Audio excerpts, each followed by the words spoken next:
All right, so let's get started, guys. The day you all have been waiting for is finally here, our Summer Incubation 2022 Demo Day. Each team gets a maximum of 5 minutes to present their pitch, and after your presentations, the top 5 winners will be announced.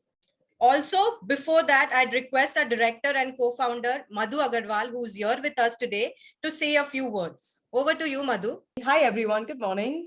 Guys, it's really great to see you here. I've been hearing so much from Dipankar. I've been following your projects, actually. I only want to leave you with two messages. The first is that all of you, are doing so much at your age compared to what any of us have done at that age, or even what your peers are doing right now. So hats off to the fact that alongside everything you have going on at school, at home, coping with being a teenager and nearly becoming an adult, you have the drive and the motivation to be building something of value in the world. The second most important one is that very often, we're taught that all that matters is whether you succeed. And it's all about, did I win? Did I make it? Was I top of my class? Was I the person who won the prize? But if you look at the US, which is where most of the most successful founders and entrepreneurs come from, what they're taught is that it's okay to fail. As long as when you fail, you learn something. Whether you learned, what did I do wrong? What do I do better next time? Whether you learn that, hey, this is one way it doesn't work.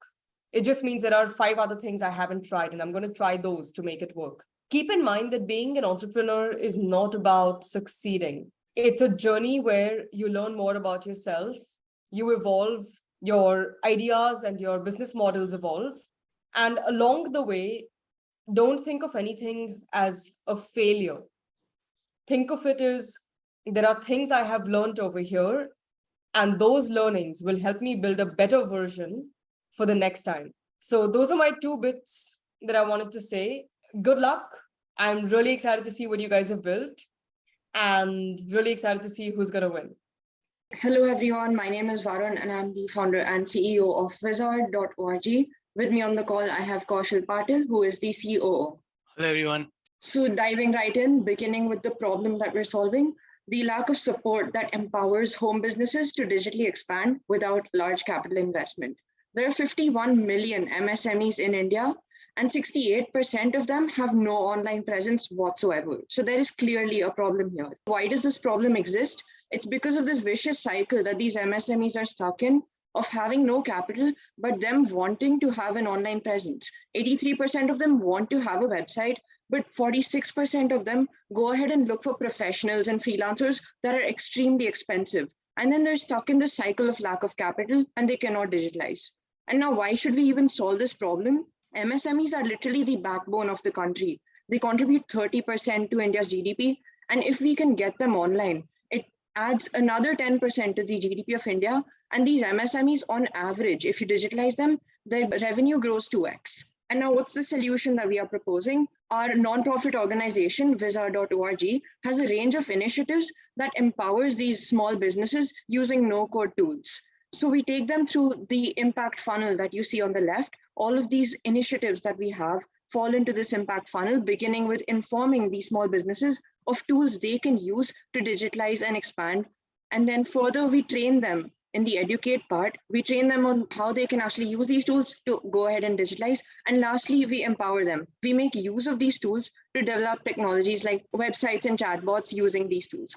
And now the main thing over here is that we're extensively making use of these no-code tools so that the small businesses can go ahead and do things themselves. They don't need to rely on any agency or any other company, and they don't need to spend tens of thousands. And throughout, I would be generalizing digitalization as websites, but we do have a lot of initiatives and we cover other areas as well, like digital marketing and automation. Who are these businesses that we're trying to target? On the right, you see that they're home run and they're selling something unique. We're not trying to target, let's say, a grocery store who's selling bread of a particular company. There's no point of getting those type of businesses online right now, because at the end of the day, you would just go to the nearest shop to get a grocery item.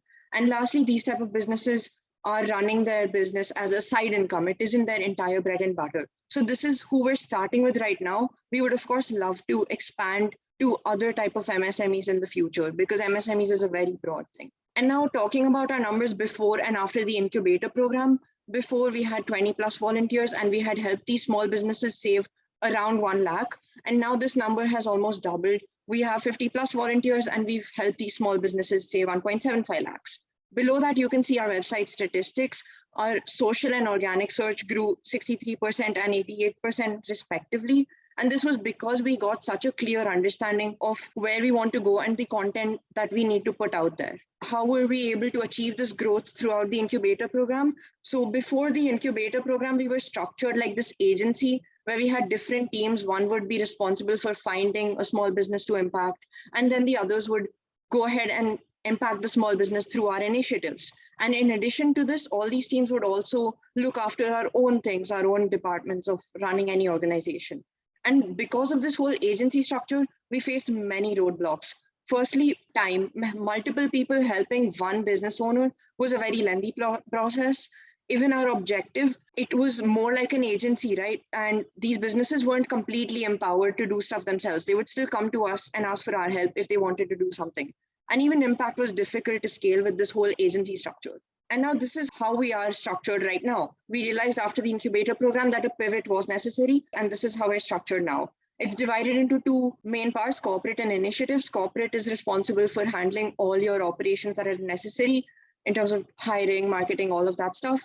And then we have an initiative side where we have these volunteers who join in. We train all of these volunteers, and then each volunteer goes ahead and impacts one business through the impact funnel. So this is the volunteering approach that we took, and the impact is much, much greater this way compared to the whole agency structure. And even we have much clear youth-focused marketing now. Before, we were trying to market and appeal to the small businesses in hoping that they would reach out to us. And it was a bit of a mix over there. But now we're clearly just targeting the youth in terms of marketing. And then once the youth joins in, then we go ahead and impact the businesses. So these were some key highlights throughout the program. For our work, we got featured in the Hindu. Now that we have such a clear focus of where we want to go, we went ahead and registered with the government. And we conducted the social entrepreneurship program, which was basically to test this whole pivot strategy. And it was primarily responsible for almost doubling our numbers in 15 days. We are saying that we are helping these businesses save so much and we are having impact in terms of numbers, but is this impact actually having some quality? So this is the web vitals for a website we worked on, and you can see that everything's green, everything's an A grade, which means that it actually performs really well on Google search. And it means that the business is actually digitally empowered. And now if we do get the funds today, this is how we plan on using them. 40% towards incentives for the volunteers, 30% towards paid marketing to actually get these volunteers, and the rest towards infra costs and miscellaneous. And now why we actually need these funds is because so far we've been able to come through our network of friends and friends of friends. We've been able to get them as volunteers and create impact. But now if we are actually able to give something to these volunteers, the impact we'll be able to create is much, much greater. So this is our team. We have a couple of advisors who come from universities like Stanford, Columbia, and they also worked at organizations like Microsoft and EY. We have our C-suite over there on the bottom row, and even our clever Harvey mentor, Puneet. Thank you so much for your help throughout. My startup, University for Technologies, we're currently working on a conversational AI that will foster communication between humans and machines. So it will try to simulate human-styled conversation, and it won't feel robotic. So the problem right now is isolation, depression, and social anxiety in teenagers and young adults. In this connected world where we're technologically connected, teenagers still feel like farther than ever. There's this lack of social skills, or like the lack of human touch that they miss. And burdened by problems and expectations, teenagers often fall into depression, which can sometimes lead to suicide as well. And social anxiety, because this world is very digital right now, teenagers actually often find it hard to talk to real people. The solution, Mic AI, it's basically a web platform where users can talk to an AI to hold casual talk. So they can talk about the day, their feelings, etc., and help out with problems. So maybe if they're facing problems in society, maybe social anxiety, or they're being bullied, or they have exam stress. So the AI can actually advise them to like give tips. So why should this product actually be released right now? So a huge number of people actually have access to the internet now. And mental health awareness. People are much more aware about their mental health and how important it is. And it's not only physical health that matters, but also mental health. And it actually plays an important role in the long run. So the insights based on some of these surveys we've taken. So the people who actually feel the need to talk to someone, It's like 92.6%. And the number of people who are willing to converse with an AI are 74.1%. The target market are teenagers and young adults who need someone to talk to, or the ones who experience social anxiety or are facing problems in their social life. So the total available market is 4.5 billion, which is the people with internet access. And the serviceable available market are young people facing loneliness. So basically around 100 million. And the serviceable obtainable market, so the people that we can reach over our website and through social media handles. So basically creating awareness about a product are around approximately 100,000. So the competition. Why Mike AI is actually really useful is because the other competitors are either too difficult to access or are too expensive. For example, a trusted adult. It's really hard to find one. Even if it's like you don't have to pay the adult, but it's really hard to find someone who you can trust and you can talk about your feelings, your thoughts, and everyday life. And then therapy is obviously expensive. And there are some solutions, but they are expensive as well. So the competitive advantages that Mike AI has is basically, it's very easy to use. All you have to do is create an account and start talking to it. And it's very versatile.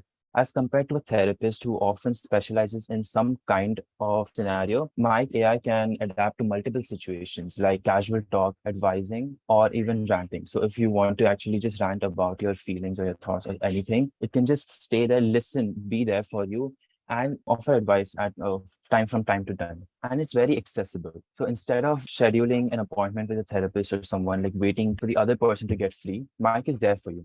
Always. The business model, there'll be a limited time free trial, which should basically be a 1 week free trial after sign up, after which the user will have to subscribe to a plan in order to continue using the product. And additional characteristics. So maybe if you want to make your AI more witty, funny, wise, or maybe you want to add a more personal touch to it. So you can purchase a slot for each characteristic. And the time to market. So this is my predictions for releasing the product. So I will be done with the beta by early 2023 and the private beta testing by mid 2023 and the public release at by late 23 or 2023 or early 2024. So how will I get users? Obviously through advertising the product and also through social media handles. I can text people. I can actually, you can create posts and then you can advertise on social media as well, which is really useful. So here's the contact page if you want to contact. Thank you so much. Good morning, one and all. I'm Gyan Ganesh Banjan, founder and CEO of EcoBook. So why have I started EcoBook in first place? Last year, when I was looking around for books, we sought out for my friends to find second-hand books for us because we saw that the new books costed around 200 300 rupees, and we had a plan that let's get these books from our seniors at a lesser rate. We went up there and we saw that our seniors were almost giving it for free because they had no other option to where to give the books to.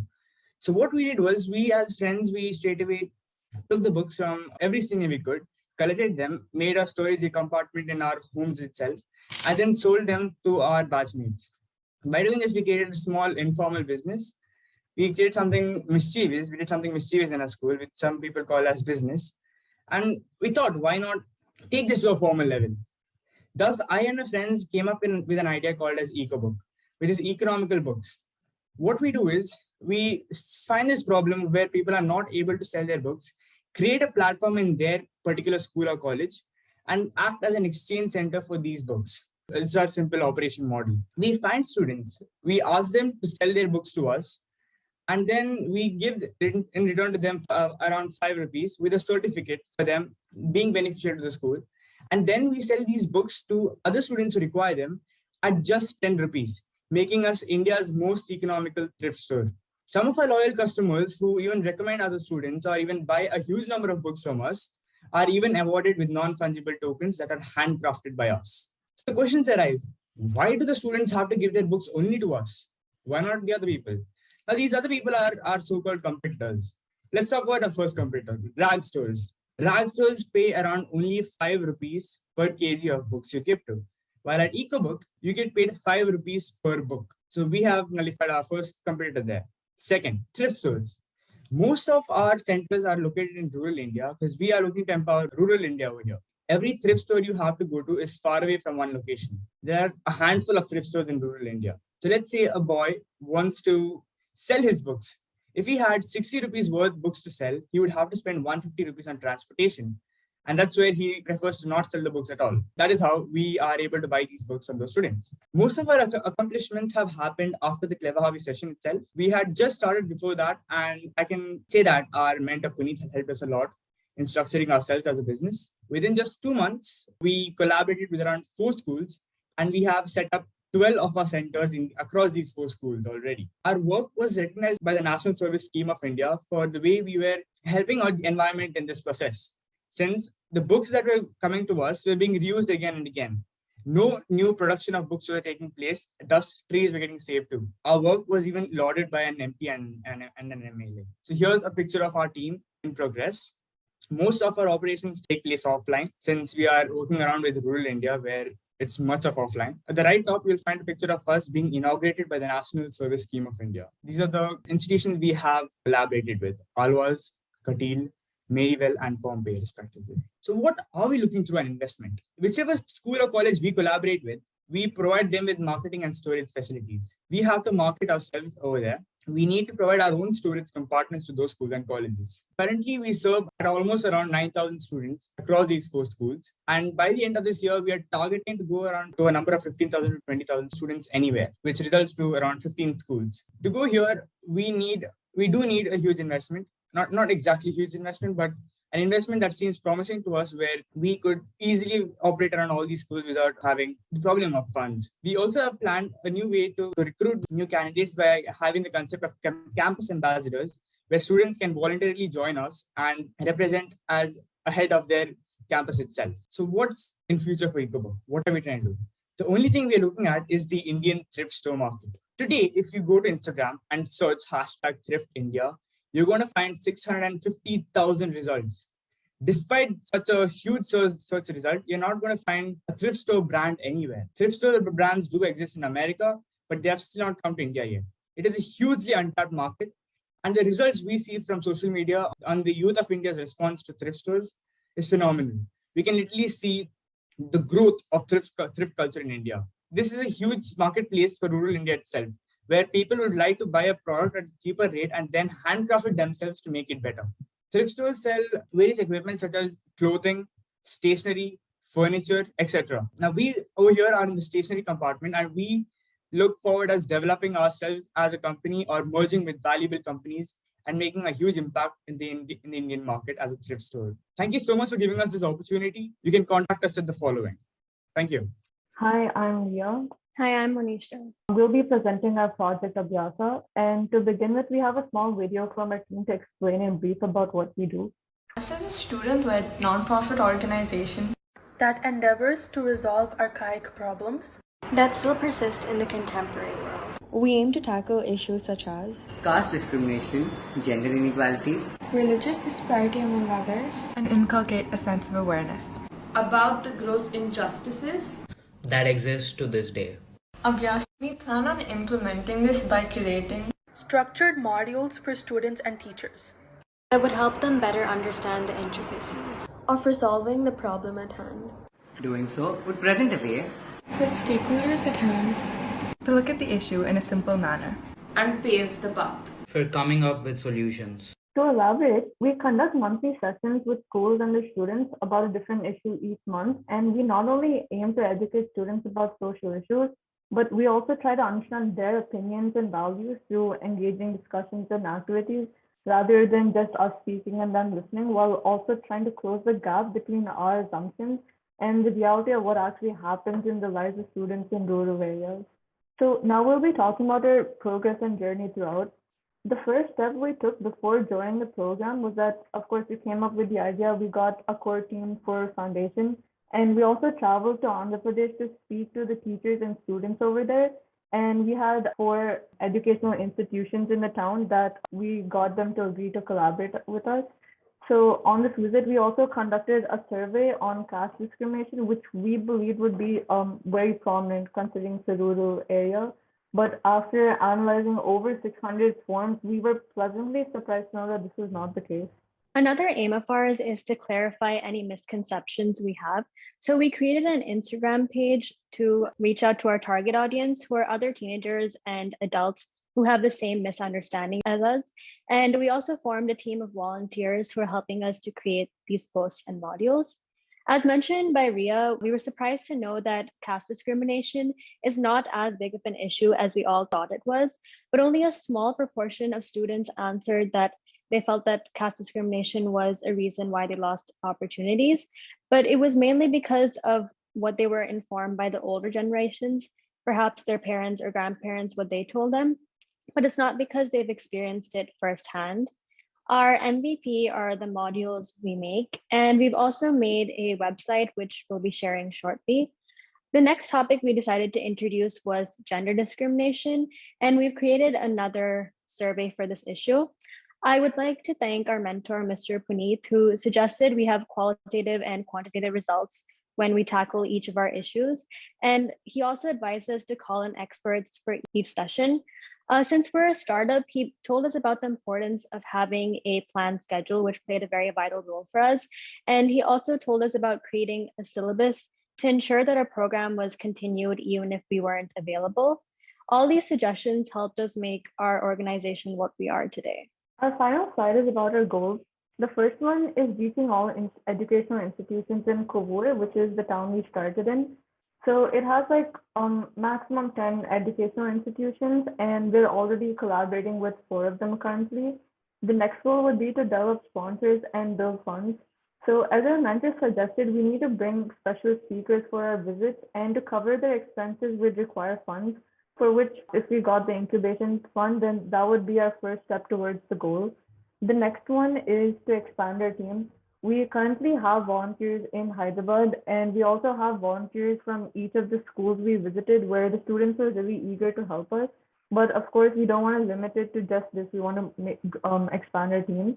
And finally, we want to grow our team and reach out to as many places and locations as possible and help as many students as we possibly can. We wanted to thank Clever Harvey for giving us this opportunity and our mentor for guiding us towards this progress. Thank you. Namaste, my name is Aditya Jain, presenting my startup Ecobyte Kids. Just a sentence, it is the go-to economics hub for kids. Before we move on to the business, I would like to start with a simple question to everyone present here. Have you ever analyzed a stock or filed an ITR on your own? Now, this question might raise another set of questions. What is an ITR? Why should I even care of analyzing a stock, and why it's so important? Well, when we get successful jobs in the future, or we are in some sort of financial crisis, it is always important to understand the key concepts of finance and economics for better investing, creating a budget, etc.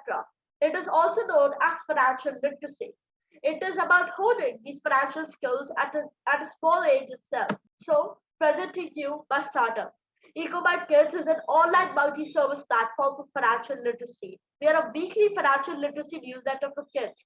So in a sentence, we are the economic times for kids. The problem here we are solving is one of the biggest problems. Financial illiteracy has been talked over in the last decade and between professors, students, etc. And its importance is very vital. It is just not because of that, but the world today is becoming a financial world, and it's important to hone these financial skills. And if you see a few statistics here, 76% people in India are financially literate. So you can just see both the market opportunity and the gravity of the problem in India itself.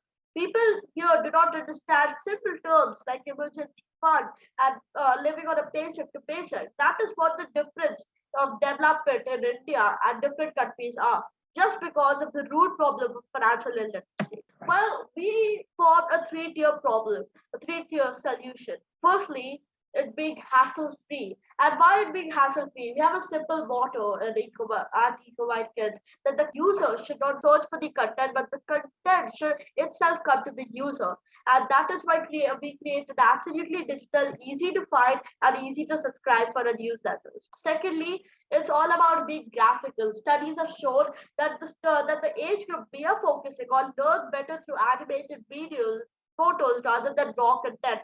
That is why if we go through our newsletters, we focus on conveying all these facts, both photos and graphics rather than content. So as I digress towards my third point, which is simplified content, which I would like to explain through a live demonstration. So here we are comparing a definition. People often, of course, go to Wikipedia for getting the doubts cleared, especially when it comes to finance and economics. But you will see a clear difference between the definition here. We have compared the definition of IPO. So in Wikipedia, it's an initial public offering or student launch is a public offering in which a share of companies are sold to institutional investors and usually retail investors. Now, here on top of my head, while I try to understand IPO itself, they've thrown in 5 or 6 words which I again don't understand, which is kind of a pickle. But when you move and try to read the definition of IPO, which we have provided, which has been written by EcoByte content writers, you see IPO is also an initial public offering, is when a company decides to make some stocks open for the public to buy or invest in. It's so that it can raise a certain amount of money and funds. There's a clear difference between the content. This is exactly the content of this age group requires. Well, just to support a graphical fact, you can see the snippets in this. They're quite graphical, beautiful, and eye-catching, just to keep the interest alive in any user. You can also see that we have more than 10 variants ranging from global to digital economics and finance. Well, our target audience is 9 to 15-year-olds, as I've emphasized before, and I'll tell you exactly why. Because major financial skill development, according to studies, takes place in this age group, and exposure of these resources at this age itself will help a student to understand why these skills, to develop these skills are important, and they will able to map out their application in the future itself. Well, we had 3 main attributes for our market research. We did focus groups, testing our market with MVP, and exploring possible digital platform scaling.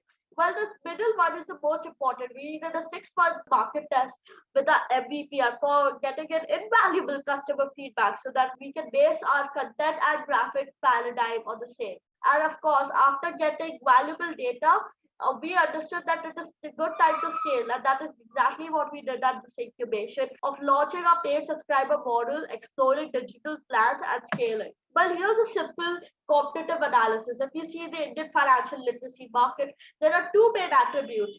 First, it being cost effective, and secondly, it being kids friendly. As I've said before, we are the first financial literacy newsletter for kids itself, exactly. And we are quite the cheap range, and it is easy. We are no curriculum, we are no hi-fi classes. We are just a simple newsletter, 15-minute read, and it does not burn a hole in the pocket also. Well, as I said, we treasure content creation at EcoByte Kids. So we believe in following the 6 C's: conception, curation, creation, compliance, channels, and conversion. Taking in the best headlines, best articles of the day, and putting it our own spin, our own opinion, and giving the best news to our user base. Well, here's a 3-tier revenue model. We have B2B, B2C, and advertising. B2B is a major revenue channel. We partner with schools. We basically provide them with an annual license, and they give us an annual sum in which we cover a subscription of newsletters for everyone between 6 to 12th grade in that school. This is again a perk for the school also, because they will be able to charge the students well for supporting financial literacy, thus able to retrieve back the sum they have paid to us. Secondly, the B2C. B2C is just mainly for brand creation and for value creation, making it trust, because after all, that is what you require for getting a customer. And the main source of revenue is advertising, which will only happen when we have a good enough subscriber base and traffic at EcoByte Kids. We will able to take the corporate clients for advertising in our newsletters. Now, if you see in our unit economics, you can see how the gross margin is quite high, more than 63%, even in the first year of business. And our EBITDA margin is consistent to 37%. And let me remind you, this is a blended rate for the school and direct customer. Well, here are 3 major feature plans. We are currently negotiating a 43 school partnership deal. We are working on an ad developer integrated website creation with some of the best content houses. And we are in the process of making in-house content and design team along with the board of mentors. As I've said, the trust is more important, and people buy what they see. We get some of the best faces on board, including Namita Thapar. This creates trust for the brand. Again, we have 4 main elements for our marketing strategy. Firstly is our website. We sell directly through our website, the subscriptions, and of course through our SEO and MSO techniques. and of course of social media, through which we are able to spread an awareness and actually tell about the problem of financial illiteracy to the users. We focus on selling to the parents itself because they want to get the best resources to the children. They're willing to pay a price for that. Nextly, of course, is the localized and building a community, and that is how we are able to monetize it in the future. The larger picture and funds. Four main things for getting in funds: app development, team creation, new services, and community building. As I said, creating a proper full-fledged economic hub, and exactly why we'll be needing a fund requirement. We'll be soon raising an approximate of 25 lakhs for operations and R&D as a seed fund. And we have been even selected here on Shark Tank India after a few formalities have been finished. So that is pretty big news, which we got in the incubator itself. Instead of just saying thank you, we'd like to say that we are just starting and we are looking to scale as much as possible. Thank you. I'm from Project Fate. I'm Aryan Ashish, the founder, and we're a nonprofit by teams for the world. We have Navneet as the operations officer and Astha as the creative officer, and volunteers make up a great deal at our team at Project Fate. Our mission is to lower food wastage and contribute to lowering world hunger. And not only this, and also to inculcate real world skills in all of the teenagers. How do we do this? Well, we have the FATE food donation application. Second, we have the youth speaker program. And third, we have a teen volunteering program. Let's begin with the Project FATE food donation platform. We all know that food wastage is a big issue, especially in our country of India. This is a graph of how much food is produced versus how much food is consumed versus how much of that food is wasted. As you can see, this gray is the production, this light gray is the consumption, and the white is how much food we're wasting. According to statistics, over 40% of all food produced is wasted, which amounts to over 69 million tons each and every year. And we know that food wastage is a big crisis. And living in India, I'm pretty sure everyone has seen those grand big weddings. You know, they cook food for 500 people, for 1,000 people. But just across the road, you see someone begging for food, begging for money so that they can go buy food. This is the problem that we believe that we can fix at Project Fate. How exactly do we work? Well, we're an application. If anyone has any surplus food, for example, in the average household, I'll use the term of rotis. For 5 rotis are, extra each and every day on average.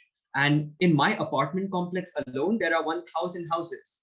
So that means there are 5,000 rotis going to waste each and every day. So I have some extra food. What I do is I request for a pickup on the Fate donation application, and this sends a notification to the nearest volunteer. And as per calculations, every couple hours, a volunteer will come, collect that food, and take it to a central node. And from there, it'll be segregated into 3: fit for human consumption, fit for animal consumption, and if it's not either, then it will be composted. And from there, it will go to wherever it's needed. It will go to food drives, it will go to orphanages, or it will go to an animal shelter, or it will go for compost. We all know that there's food scarcity, and the issue isn't that there's enough food for everyone. The real issue is that we're not distributing our food properly. There's enough food for all of us. We all can live happily. But what we need to do is make sure the food gets to where it needs to go. And this is in our long-term goal. We're just waiting on approval from the government to get the plan rolled up and implement it throughout the nation. Let's move on to the youth speaker program. And this is actually my favorite part of our activities at Project Fate. And how exactly does this work and what are its objectives? Its objectives are to create awareness on socially significant and relevant issues. For example, we urge the importance of creating a sustainable future. We know everyone talks about global warming. We know everyone talks about the food crisis. We want to create awareness on such issues. Then also, we want to inculcate leadership and public speaking skills in all of the youth and all of the teenagers. Because in traditional education, I think everyone would agree that it's a lot about memorizing. What we believe is that these real world skills are more important than almost anything else, because this is what helps you in your real world, especially your public speaking skills. Then we would like to provide effective, creative, and exciting seminars and presentations to the school-going students. Currently, our target audience is grade 6 to grade 12 of the schools starting from Bangalore. Well, how exactly does this work? Okay, imagine there are two schools, School 1 and School 2, who are partnered with Project Fate. School 1 and School 2, they both select a team of a couple students. Then Project Fate sends a topic to each of the teams. They have to prepare a presentation on that topic. Then once they prepared a presentation on that social topic, the School 1 team goes to School 2 and the School 2 team goes to School 1. And then they present to the entire school, especially the high school students. With this, not only are they boosting their own leadership skills, public speaking skills, but they're also raising awareness on key important social issues to thousands of people at the same time. And I have personally attended some of these events, especially the first one. And the reason that the Youth Speaker program is my favorite is after all of these events, we always receive tons and tons of messages. Thank you for coming to my school. You honestly taught us something. We feel inspired, and how can we volunteer for something like this? And it just feels so nice. As of now, Project Fate has established a network of 9 schools in Karnataka. And we are in talks with KISSA, which is the Karnataka ICSE Schools Association, consisting of over 340 schools, and hopefully we can establish the program with them. Then Project Fate has presented seminars at numerous schools, and we don't only focus on the importance of food donation and etc. We also take up other themes like the importance of volunteering and why we should all take up co-curriculars, not only written learning. Then the youth exchange program has already started, and we're functioning between numerous schools. Project Fate has directly presented in front of over 6,000 students, and the number is set to increase. By the end of next year, we want over 50 schools part of our network, and that'll have a total combined student strength of over 50,000. Here's a video from SFS Academy.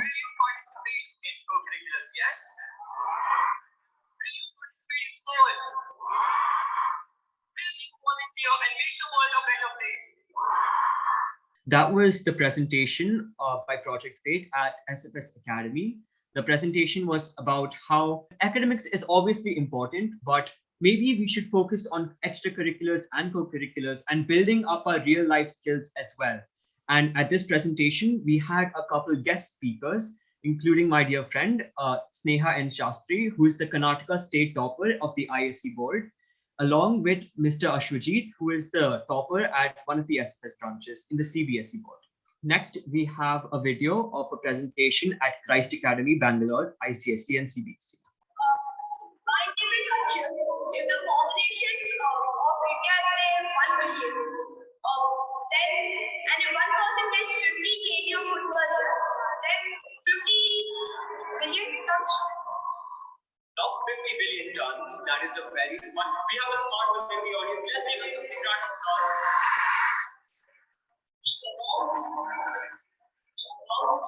wasted every single year is 69 million tons.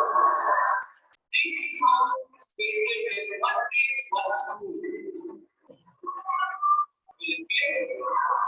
This was a video from Christ Academy, Bangalore, and this seminar was about helping everyone visualize how much food is actually wasted. Because we all know that food is wasted, but it's hard to visualize how much food we're actually wasting each and every day. So over here, we used grains as a visual demonstration of how much food is wasted. Here, each one of these grains represents how much food is wasted by one school. And each grain amounts to 150,000 kilograms of wasted food. So by doing presentations like this, we raise awareness on key social issues. And as you can see, we've had a pretty good response with the crowds at all of these campuses. And these are just the presentations that I've personally been a part of. And we have dozens of presentations coming up at schools across Bangalore. Next, we have the role of volunteers. Volunteers make up a very, very important role at Project Fate. We have 60 teenagers across the city working on all of the aspects of Project Fate, to be honest. The volunteers do works on our social media profiles, which are on Instagram, Facebook, LinkedIn, and Twitter, and they have done a good job since in just the past month, we've achieved over 30,000 impressions on our Instagram profiles. Then the teen volunteers have designed the Project Fate website, they manage the blog and the other content on the website. Not only this, it's the volunteers that do the direct communication with numerous schools if they're interested in getting their schools partnered up with Project Fate. And even the graphic design for the socials, the website is being done with the teen volunteers.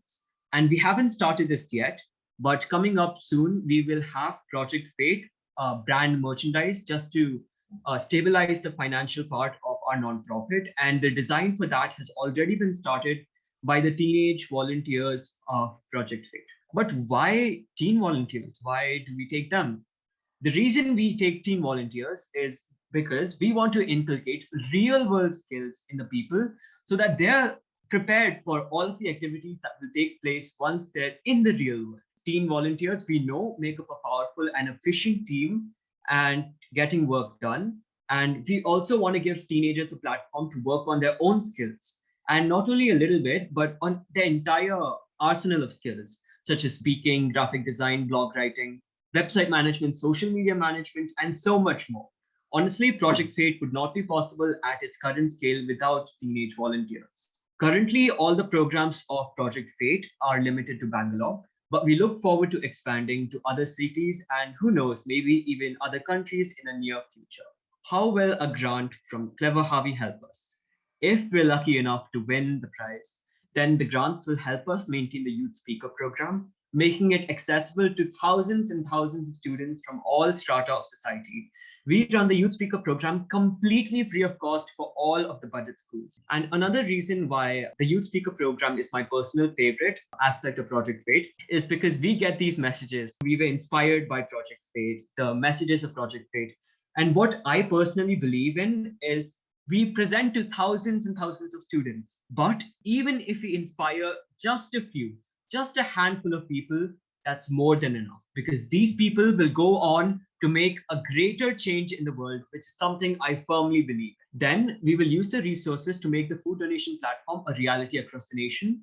We've already made major progress with the development. We're only waiting on government approval, which we've already begun doing research on that. We offer prizes and awards for student speakers, such as the Best Speaker Award or the Best Presenting Team. This helps motivate the students and creates a competitive atmosphere, which helps motivate them. Here is the Project Fate website, completely developed by our volunteers. It has all of the contact. It has a blog, which is maintained by the volunteers at Project Fate. Then all the graphic design, etc., has been done by our volunteers. I'd like to conclude by thanking my mentor, Partha sir. He has been very kind and very helpful throughout the program. And he's been very open. He's always allowed me to call him or text him whenever I have any doubts. And before the Clever Harvey program, all of this was just an idea in my head. And none of this was out. It was not in the real world. But as you can see, we've already made connections with schools and the dream is becoming a reality now. Thank you. Good morning, fellow mentors and entrepreneurs. Today I'm going to present before you my startup. So, as per an internal case study by IBM, more than 90% startups in India fail in the first 5 years. As you can see, this is applicable to the rest of the world as well. So, the main takeaways of the case study were that the founders have excellent ideas but poor execution capabilities, primarily due to poor or no planning. The second problem was they have lack of funding and or guidance to help them sustain. So I am here to present before you Mentor Mix, one-stop solution for all business-related problems. You can get personal one-on-one mentoring through voice rooms and personal discussions. There's also MentorTube, which is the next generation of YouTube-like podcast and educational video sharing platform. So our target market is startup mentors who have a domain expertise and can mentor others passionately, and freelance advisors with relevant domain expertise. The second target market are aspiring entrepreneurs and startup enthusiasts who want guidance and knowledge in business field to help their startups sustain and grow. So these are the common reasons for startup failures. From finance problems to team problems, they play a major role in the downfall of a startup. And these are all the problems that can be sorted through Mentor Mix. If you have a finance problem, you can easily approach a mentor who could help you. If you have team problems, you can easily network with fellow startup enthusiasts and form a team with them. You can also talk to them about your ideas, get reviews, and sort out the problem of lack of product market fit and marketing problems. So primary competitors are giants like YouTube and LinkedIn, and also some Y Combinator backed startups like MentorCam and Scholarsight. So what competitive advantages do we have? So MentorTube, which is a YouTube-like platform through which startup mentors could share educational videos and podcasts. We also have an online community through which startup founders can talk with others and collaborate on projects. You can talk to either an experienced freelancer or a startup founder to get mentoring and exclusive startup advice.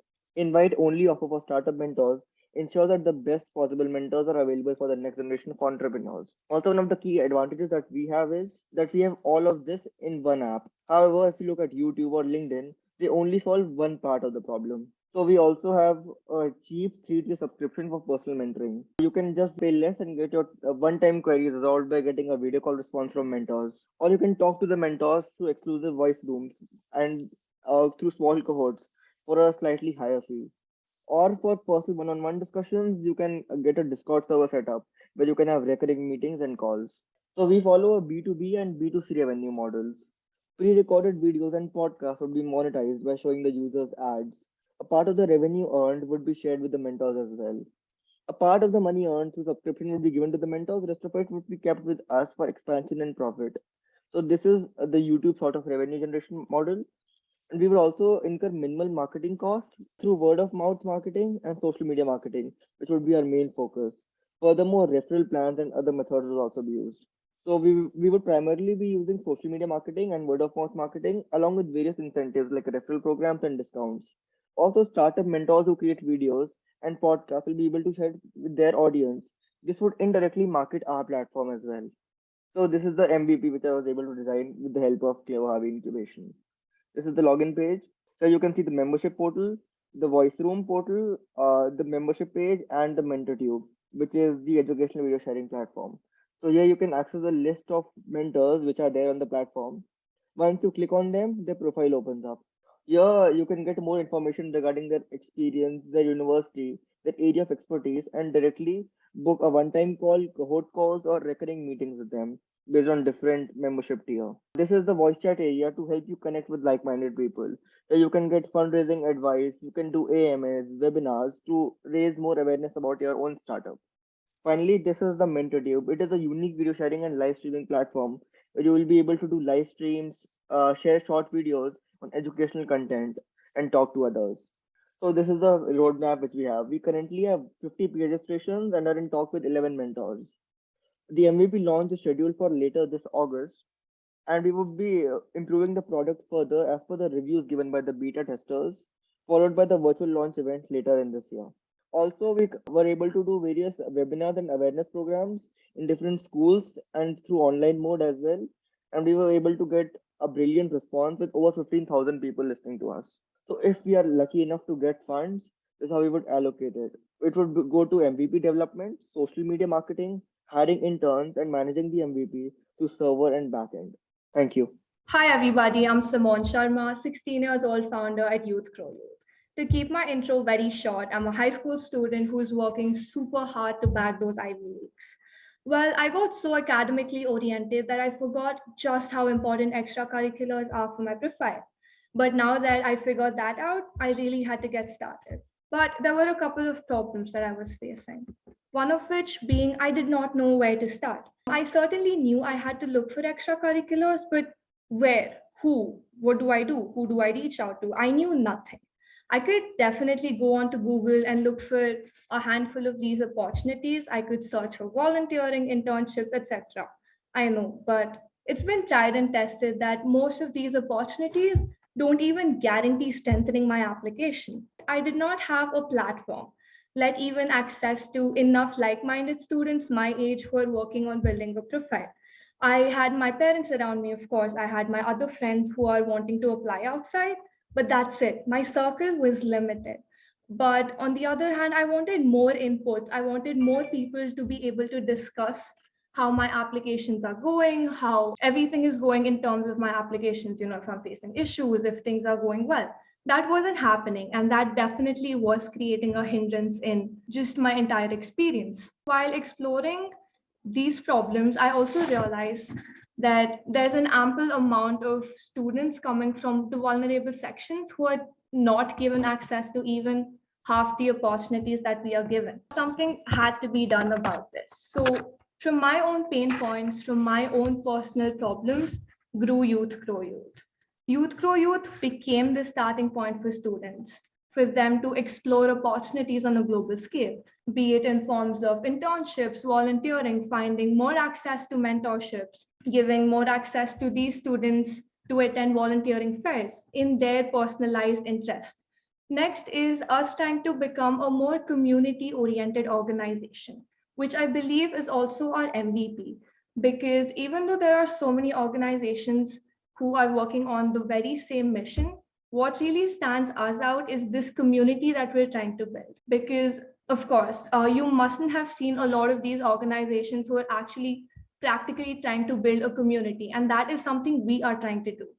And of course, we're still working on strengthening our diverse community of already existing 5,000 plus students as of today. Having our venture affiliated with the United Nations Youth Council, we're also working towards promoting gender equality and mass literacy amongst students coming from rural sections between grade 9s and 12 in forms of webinars, workshops. We're just trying to make education and accessibility to these opportunities more accessible to these students. Next is talking about our milestones that we have been able to achieve so far. Our affiliation with the UNYC, our acceptance into the Harvard entrepreneurship cohort. We have also been able to create successful webinars so far with 4 different Ivy Leagues in terms of personal statement webinars, more workshops, etc. And we have been able to create a target of 45,000 plus opportunities so far. Next, talking about the organization numbers, we have a community of 6,000 students as of today. Our user engagement stands at 27%. Impact mades are so and so. And today we have about 3 different countries in which we have established Youth Grow Youth, being Colombia, Ontario, and San Francisco. Of course, we're looking at expanding our reach to bigger countries in the upcoming few years. These are a couple of snippets from our Ivy League workshops that we recently had. Next is these workshops that we have been able to conduct, talking a little more about what we are planning on doing and what we really aspire to do in the future.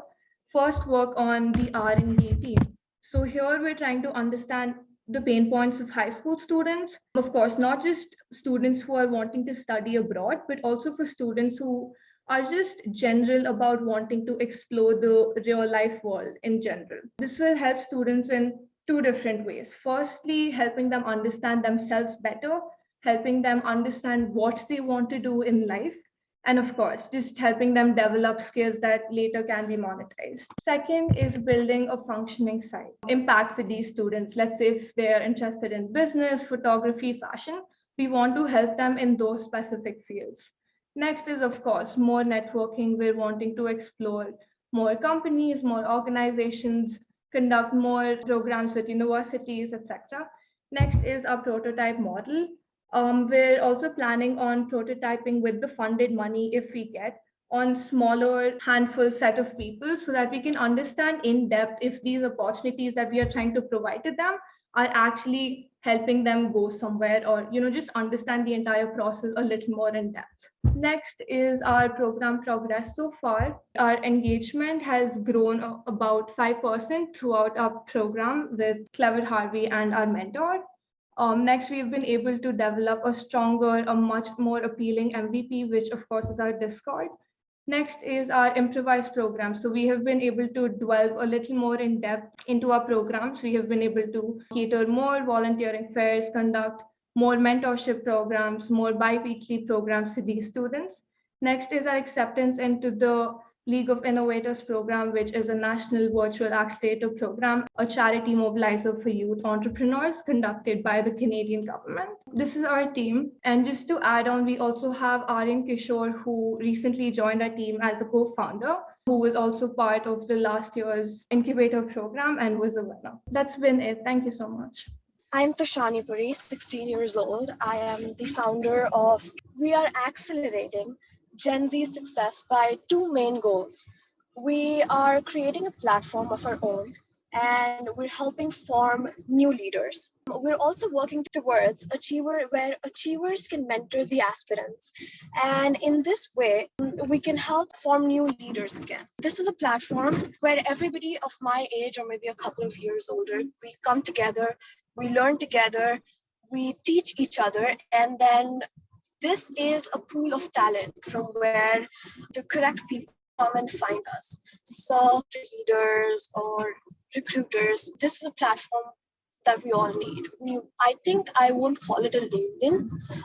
It is a form of LinkedIn where we're segregating ourselves from the big people basically, because LinkedIn has all sorts of people and we're just trying to separate ourselves.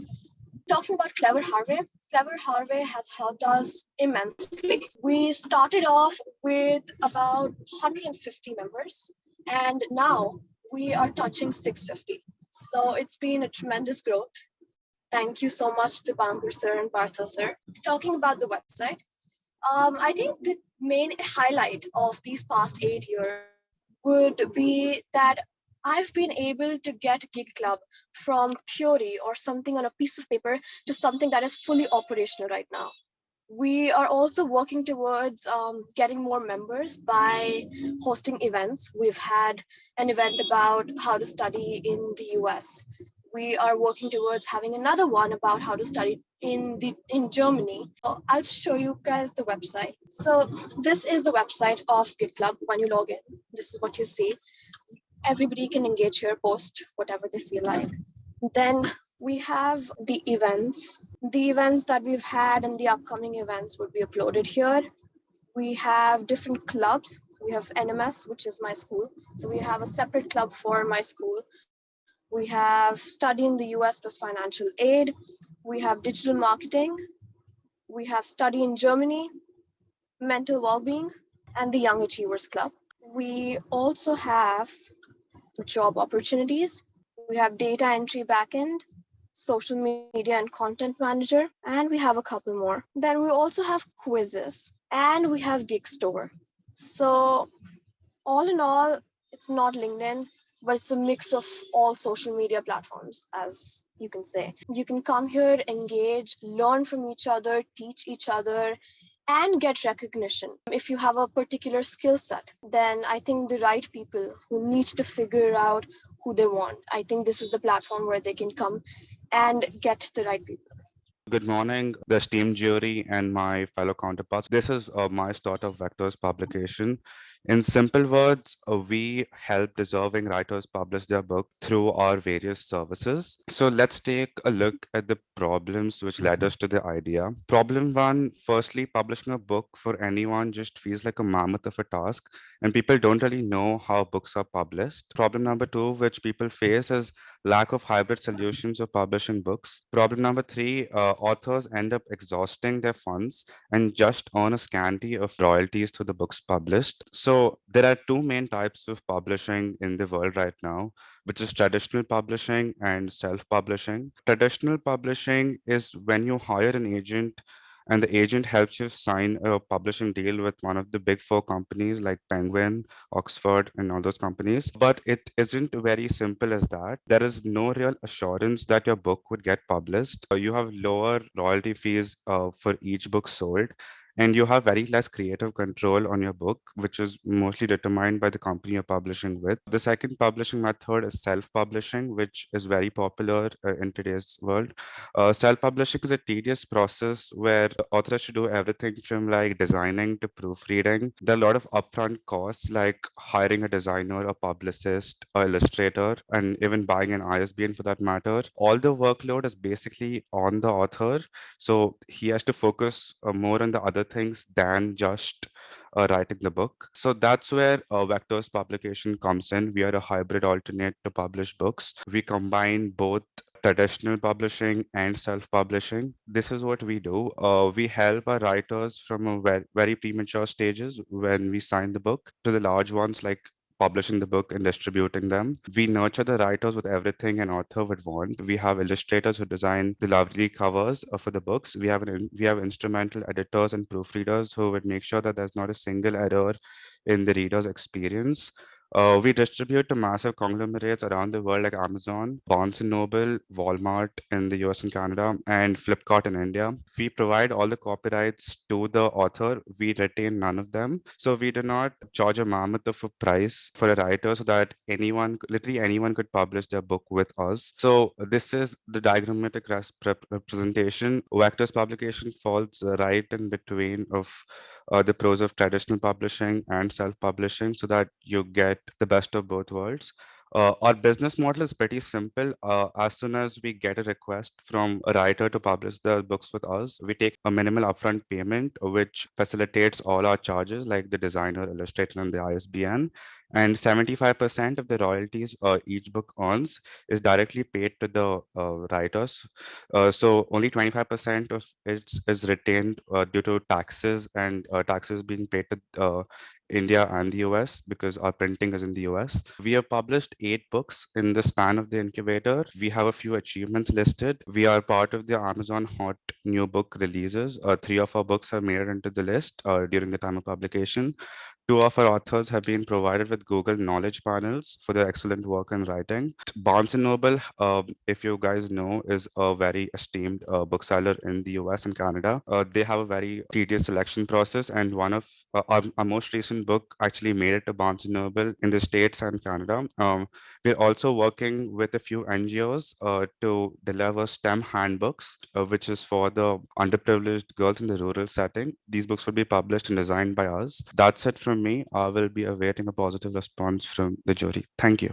Hello and welcome to Biblioverse, where I aim to build India's first community network for young readers and writers. Statistics around reading show that Indians spend more time reading than anyone else in the world. Indian youth in particular are heavily into leisure reading. At Biblioverse, I conducted a survey that reflects that 96% of respondents enjoyed reading and 70% of them wanted to learn creative writing.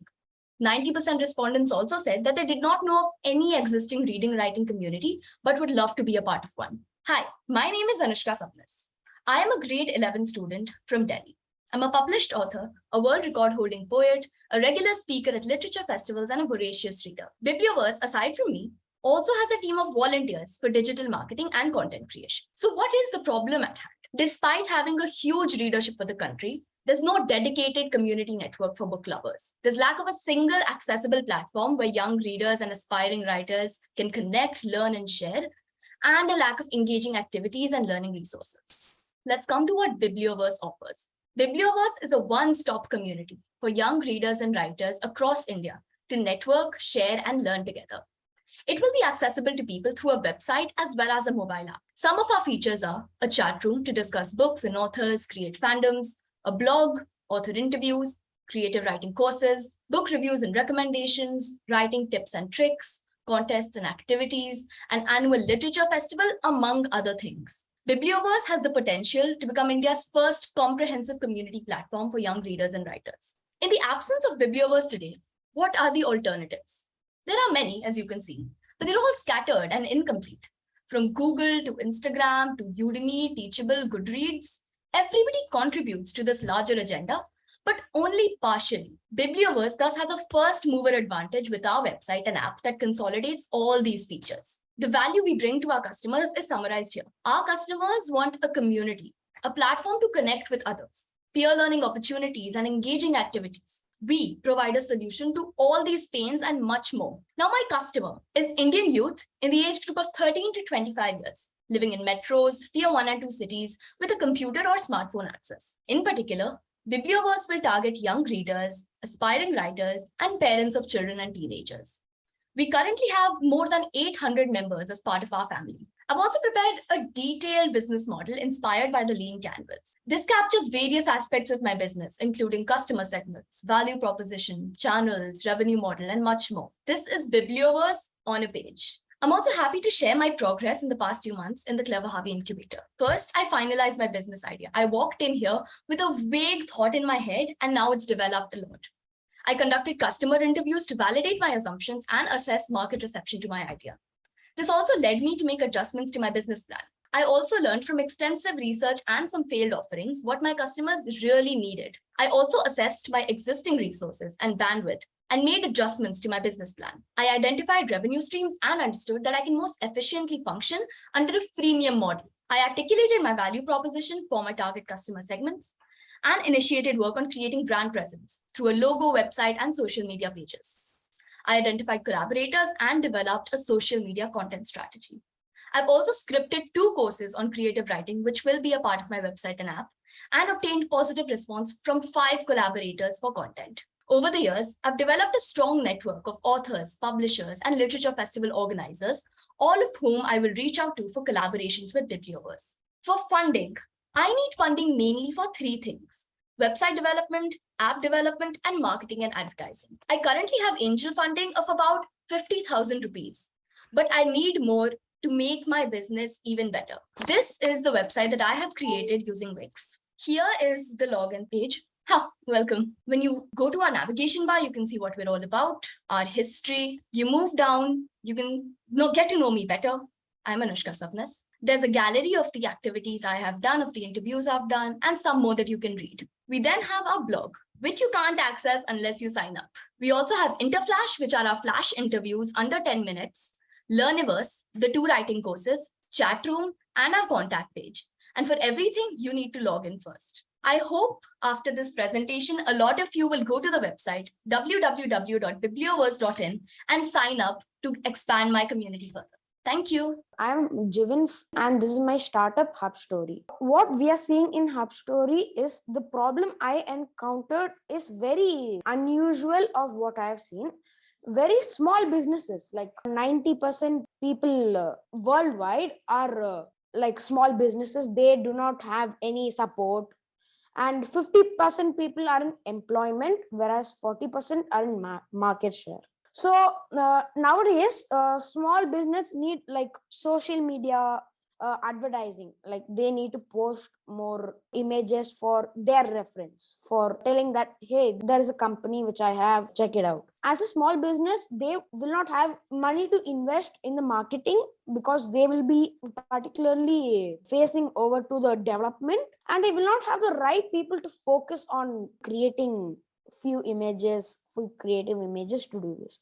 They will not have the time to do this also. So what my idea is, we have an anonymous AI bot which asks the link of your website, visiting card, menu, etc., makes it into an interesting micro story. So this story is very essential for the small businesses to easily expand themselves. So it has one of the best features, which is auto scheduling. So when you want to publish a story in social media, every single day, like different stories every single day, you can't come to the website again and again and publish it. That will waste almost most of your time. So what I have done is, we have scheduling time, like when do you want to put it in social media, and do you like this micro story? It will take your options for itself and improve it. Like, what is your suggestion? What do you like in this? So it analyzes your engagement and self-improves the future stories. So the future stories will be much better than the stories which you have right now, because it reads your mind. It asks how was the story and how many views we have got from the social media, how many likes we have got, and improves from that suggestion. So the MVP, which is in process right now, is only the website can be used for input source. Like, we will not be having for like photos to micro stories. That won't be there in MVP, but it will generate into micro interesting text and images. We will be bringing videos yet after a successful MVP has been created. We will also have auto schedule in MVP. We'll be having only one channel as Twitter, because Twitter is main and it will be posted worldwide. The stories in Twitter will be really interesting. So the current progress we have done is the web app. We have just started off in the web app, and the bot is still in process. Mostly, I would like to say thank you, Pallavi ma'am, for helping me throughout the Clever Harvey Incubator program.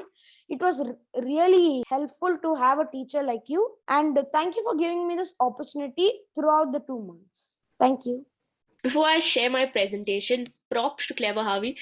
This is not, I'd say, an organization, but it's a company that me and my co-founder have been working on for 2 whole years now. 2.5 years actually, 6 hours, 8 hours, 10 hours every day. And we've gone to investors. And the main thing we've heard is passion is not sufficient. Although it is necessary, it's not sufficient. And I'd like to thank Clever Harvey for giving us that opportunity to say passion just might be sufficient. Last in the summer of 2020, me and my co-founder were looking for summer programs. Now, the Stanford summer program costs $4,962. The Harvard summer program costs even more. And this is not money we were able to go to our parents and say that, okay, it's for 2 weeks, but we need 3 lakhs, 4 lakh rupees. I'm at Woodstock School right now, one of India's oldest boarding schools, and even they charge 1 lakh rupees for only a week and a half. So we looked around. There must be some summer program at an affordable rate. There was unfortunately not. And the ones that were there, they were only focused on one field. It was either STEM, or it was psychology, or it's just going to be writing. We wanted an all-inclusive experience, free of cost, and a community. So we've been running for 2 years. We have 5,000 students. These are not 5,000 students who showed up on one weekend. These are 5,000 students who showed up for a whole month of summer program. Every weekend showed up for their courses. I'd like to show you the courses we have. So what we do is we bring college students from Ivy Leagues and these elite institutions and come and give courses on topics like human anatomy, ecology, there's psychology, Daniela Andrade, Harvard University, kinematics, physics, math, Java, Python, biomed engineering, microeconomics, business, Northeastern Columbia University. So you have top-notch colleges. It's a summer program, and 2021 we had an even wider range of courses, but what we did this year was we focused on our product, and from 800 students in 2021 we were able to go to 5,000 students in our network right now. So when we started the incubator in May, we had 800 signups again, and we were a little disappointed because as chief marketing officer of this company, I did want to reach the mark of 5,000. What we did was we talked to these 500 kids that showed up on the Zoom call on our opening ceremony. We told them, this is our vision. This is where Brooks wants to go. We want to create an all-inclusive community. We want to break the glass ceiling as teenagers. And in 2 weeks, we not only 2 times, 3 times, 4 times, but 5 extra number. And we had 5,000 signups. So these are our courses. It's a lot of courses taught by the best. I'm going to share our pitch deck now, the one that we have been sending to investors. So someone I love once told me, high school is like a Spanish movie without subtitles. I want to say we are here to help. So all these startups that I've pitched today, I'm in awe. Great job, guys. But a lot of them, imagine all of these put into one. All right. So I won't go through all of the problems. I'll keep this short. But I'd like you to focus on this. High schools are confused about college and what to study. Most don't know what day in their life and a college experience would entail. So I recently went to a networking meet, and it was all these 25-year-old entrepreneurs ranging from 20 to 40 years old. Just entrepreneurs who've been building their businesses. And I was the only 17-year-old there, and I was pitching my product to all these guys. Not pitching, but discussing what my idea is. And what I saw was all these unhappy engineers that said, yeah, I wish I had this when I was a high schooler. Basically, what we do is we give you a chance to experience what your major would look like. Now, we had a psychology course, Brains, Identity and Moral Agency, given by Daniela Andrade from Harvard University. It was a 4-week course, 8 hours in total, 2 hours on the weekend. What she did was she took whatever she learned at Harvard University in the first year, and she got it down to a high schooler's level, but the content was similar. Actually, it was pretty much the same, and she had them write research papers and all of that stuff.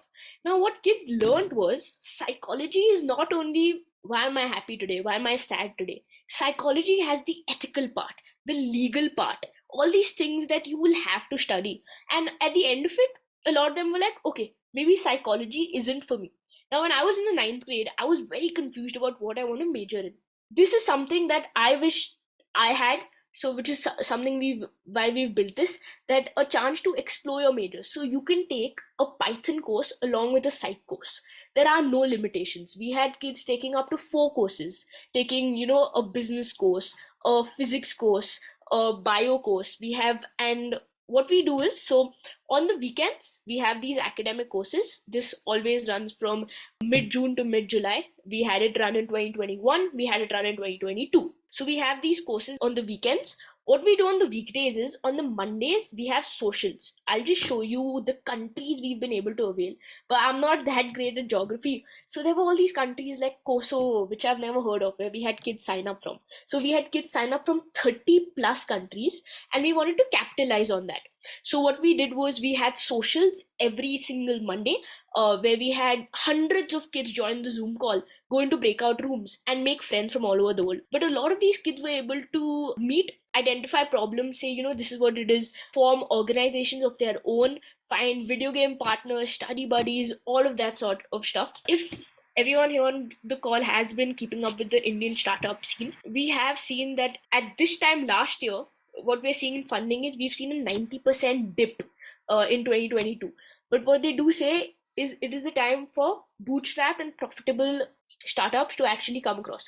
So right now we are non-profit, but we do intend to monetize our programs. Now the issue is that these are college students that are from elite universities, and they don't have that much time. So we do have some backouts at the last minute. So what we need money for is to, pay them and say, hang in there with us. So we do intend on monetizing our program. Another thing we do is, so Monday is socials. Now the rest of the weekdays, we have all these webinars. It's not only on Tuesday. So Tuesday, Wednesday, Thursday, Friday, we have people come and talk about how you can build your first startup, how you can publish your first book, podcasting, college essays, college applications, anything under the sun, how you can be a skateboarder for a living, how you can be a bartender for a living. And these are decent jobs that are stigmatized in India. For the fourth point, if you could focus here, we had college counselors come in. Right. So now these college counselors are elite college counselors that we're bringing in to do these free of cost webinars. So after that, 7 of our kids actually reached out to the college counselor, and 2 were able to make deals with him of 2 lakh rupees each. So we are looking at monetizable channels, and Pata sir has been a great help. So right now, while we are in thousands, we don't know how to think in thousands. That's always been like, people have said, you dream too big. We want to reach the millions. And what we want to do is, we want to give kids internships. Like Toshani said, these are very important stepping stones in your professional career.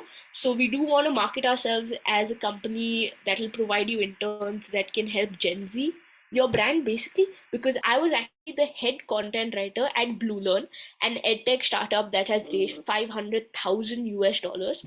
So I do know how the edtech space works, and I do truly believe there's a big market for community learning. So that's been our growth in customers. This is some feedback. If you could have a look at it, we do believe we've greatly helped students. So we have 5,000 students. Over 2,000 of them are from Egypt. So we do want to reach countries where these opportunities aren't available. So this was when we actually had interest for fundraising, but this is that pitch deck, and we've had 500% year-on-year growth. Our competitions, summer program is not a new concept, but our USP is that community that we're able to build, because I don't think there's any other community on the market right now where we have this all-inclusive thing. And it's just us, 2 17-year-olds who have been building this product for a long while. So funding will help us, because all we've been being told is, you're kids, you won't have time, But we have been working on this product constantly during school, during all of these other aspects. And if you can have a look here, it's all word of mouth so far. Everything has been word of mouth. And while that does speak to us from a marketing perspective, where our reels have been hitting consistently 40K, 50K views, but of course that is a very non-viable method of growing. We do want to reach out to schools, and we do want to go offline as well. By the way, congratulations to the guy who got into Shark Tank. You've gotten into Shark Tank too. So I'll see you there. But basically what we've said is, we want to be the next wave in education, where you can go to your parents and say, yes, being a skateboarder for a living is possible. Being a bartender makes good money. So if you can see the countries here, it's just a lot of, I've never heard of Georgia. These are, that doesn't speak to my geography. But there are a ton of countries with our main audience from India, Bangladesh, and Egypt. So as a whole, We're a summer program that's been running. We have 13 courses this year. We had 26 courses last year. We've been focused on product. We do intend on starting our winter program now, where we help students dive into the creative world and then give them internships after. But again, we are building on all of this. But from 5,000 students, this is very optimistic, but we do hope to touch 5 million. And this is what we'll be working on for the next 5 years as well. And we do appreciate all your support. Thank you, Clever Harvey. Thank you, Partha, sir. That's it from my end. Hi, everyone. Good afternoon. I had the opportunity to mentor one particular team, so I had approximately 5 or 6 of them, and I'm so happy to see them present so confidently. I think it's just so energizing. I mean, I'm loving this Sunday afternoon where I think it's just lovely to see the energy that these kids bring to the table. Unbelievable, how at such a young, tender age that, they all literally have this entrepreneurial streak within them. So it's just fabulous, and all the best to them. And I just keep thinking that how do these guys even get their ideas? Some of them have just presented so flawlessly, that I sometimes think that I wish I had the opportunity to go back or turn back time, and get an opportunity like this, and it would just be fantastic. But yeah, overall, I think it's just been an excellent experience. Many of them, of course, I've just had the fortune to hear a couple of ideas from other teams, and I was literally getting goosebumps, when I was listening in, because they are just so articulate and they're just so clear. I just love the clarity that they bring to the table. So to everybody here, and of course to Clever Harvey, because I think, you guys have provided them the platform and the opportunity to really shine, really prove themselves. So thank you so much. And kids, thank you to all of you all. I think you just make us believe that, if you really want to pursue something and you really have a passion to pursue something, that anything is possible. So thanks so much. Yeah. Thanks to Clever Harvey again for letting me be part of this particular project.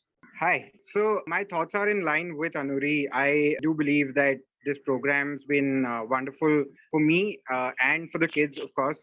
But I've also very much agree that I do feel that these kids clearly know what they're doing.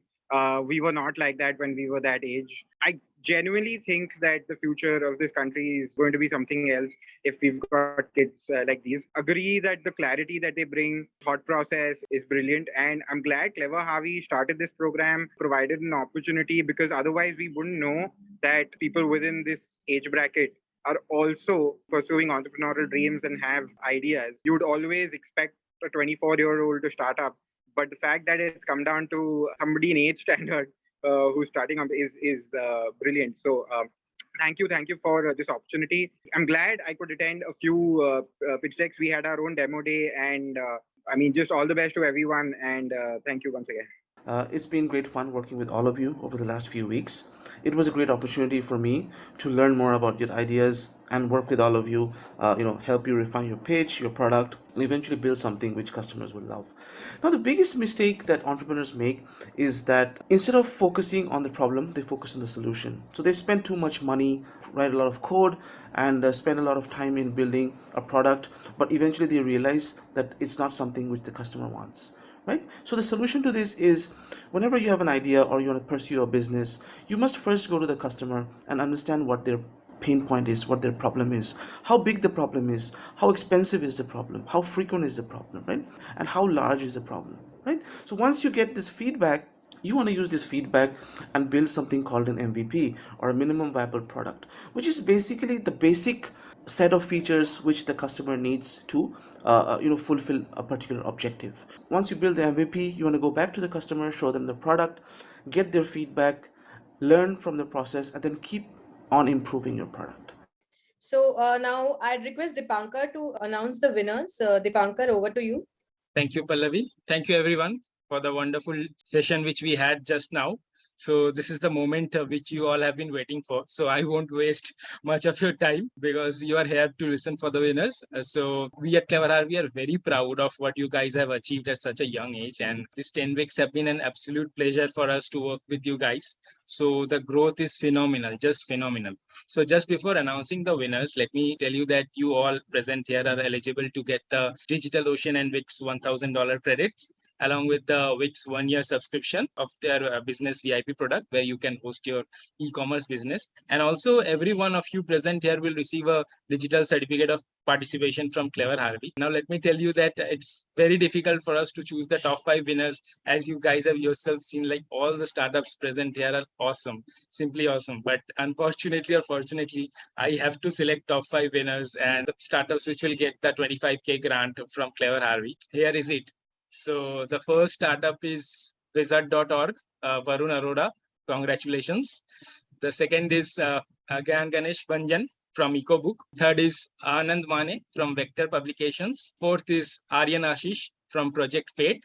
And fifth is Dyumna Madan from Brooks Brainery. So guys, congratulations.